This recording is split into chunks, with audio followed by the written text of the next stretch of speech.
The FDA could soon ban certain hair straightening products, including chemical relaxers. Researchers finding women who use chemical hair straighteners may face a higher risk of developing uterine cancer. This substance is linked to certain cancers among Black women. It's very hard to estimate how many women have used hair relaxers.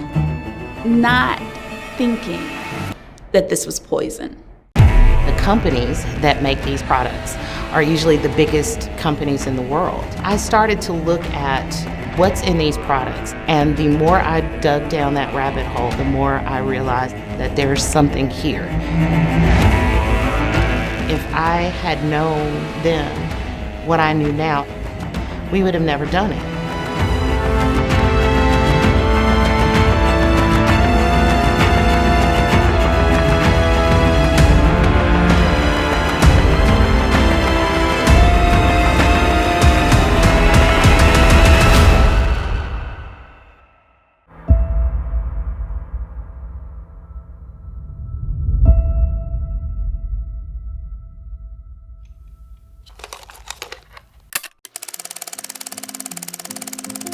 I began getting hair relaxers when I was 3 years old.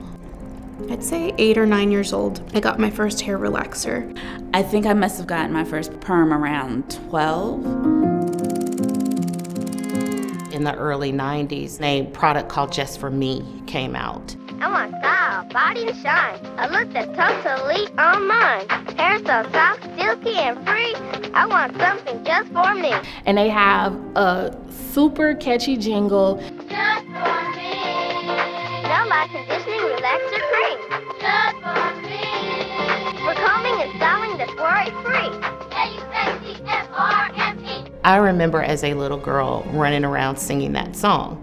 We sung that, we knew that, and there were these Black girls on the box, and they had their hair relaxed. And it was all about, little girls with sleek hair that they could flip and move and do all of the things that we would see, people do on TV. To be able to, go from having all this curly, kind of voluminous, poofy hair to being able to do hairstyles that conformed more. This was the norm. And so innately you think there must be something wrong with me and my hair. If your hair is relaxed, white people are relaxed. If your hair is nappy, they're not happy. You didn't see little girls with afros and braids. Beauty was more synonymous with straight, silky, sleek styles that hair relaxers allowed you to have. You open up your box, you mix in your activator, and you apply it to your root to straighten your hair. And that gives your hair all the same consistency. You are going to experience a very distinct smell. It's very strong. It burns your nose, and in some cases it burns your hair. Then going through this cycle of breakage, scalp burns. There are a lot of women who've experienced those burns, and it can be quite damaging to the hair as well. So there's a lot going on with these products that nobody's paying attention to. Now, could you tell us exactly how dangerous sodium hydroxide is? Sodium hydroxide will burn through your skin. The chicken is your skin. Okay. Now, you realize this goes in people's heads, right? Sodium hydroxide? Yeah, black women, put sodium hydroxide in their hair to straighten it out. If it gets down into the scalp, it'll kill it at the root, and you'll actually have bald spots there. If you breathe just the fumes from sodium hydroxide, those fumes will ruin your lungs. They'll damage your lungs permanently. Every time I would relax my hair, I would get these sores in my head. And when I say sores, I mean open wounds with pus, and my hair would stick to my scalp. When it's time for you to comb that wrap down, I had to be very careful because I'm bleeding and I'm scabbed over. In talking with these experts, I know that I'm on the right track here in terms of the types of chemicals that we believe to be in hair relaxers. They belong to a class of chemicals that are known as endocrine disruptors. Your endocrine system, they regulate our bodies completely. When you take a young girl that hasn't hit puberty and you then every 6 weeks is exposing her to chemicals that interrupt her hormonal system. That disruption can lead to various reproductive issues. What we're essentially doing is affecting the way this young girl's body regulates her own natural hormonal function. And the result is these outcomes that are fibroids, endometriosis, pelvic cancers like uterine cancer, ovarian cancer, breast cancer. You have a product that is affecting the body's natural defenses systems. The outcomes are more severe in the sense that Black women are more likely to have a hysterectomy, and that's a sterilization of a population of women that has to be stopped. It's our whole community that's been affected. It's not rare that you find women who have used these relaxers who have these problems. It is not rare at all. I have one client who was one of the first filed cases. She just passed away maybe a week or two ago. Now her family is grieving. It's for the women who relied on this product for several different reasons. If it was growing up as a child, it was a norm, you didn't have a choice, from actually being in the workplace and there even being rules around Black hair. Right now, school administrators say the girl's hair is a problem and it needs to be straightened or she'll get kicked out. But her mom doesn't understand how her hair looking like this is wrong.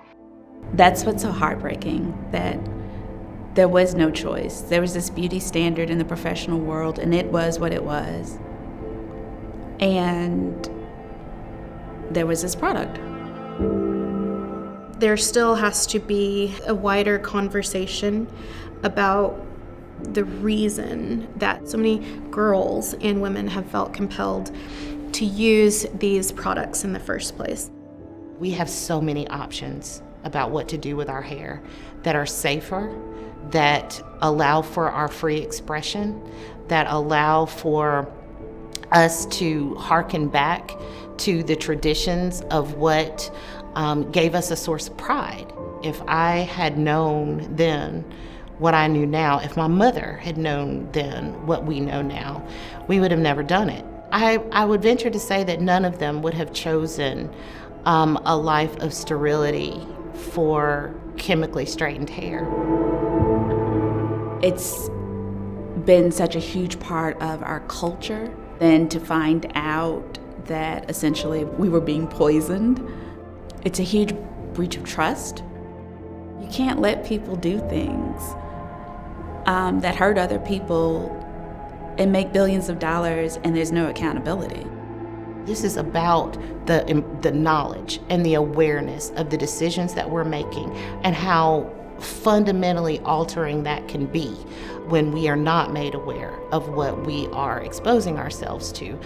So some change in legislation, some more transparency about the ingredients that are in the products, but something that you can use, that you can be confident that you won't end up 10 years later, 5 years later with some type of illness that you can't fight.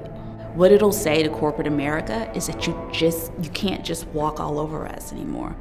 You have to change.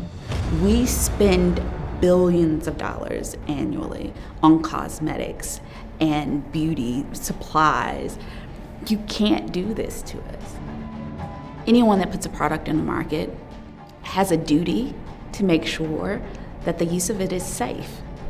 And then with the product like hair relaxer that's so integral to a culture, then at a very, very minimum, there should have been warning labels. I mean, and that's just bare minimum. We want to make sure that they are honest about what chemicals are in these products. There are a number of things that, before this is all said and done, we're going to shine lights on. We're going to meet problems where they are, and we're going to expose all the things that are out there that are not good for people. And we're going to hold people accountable for that.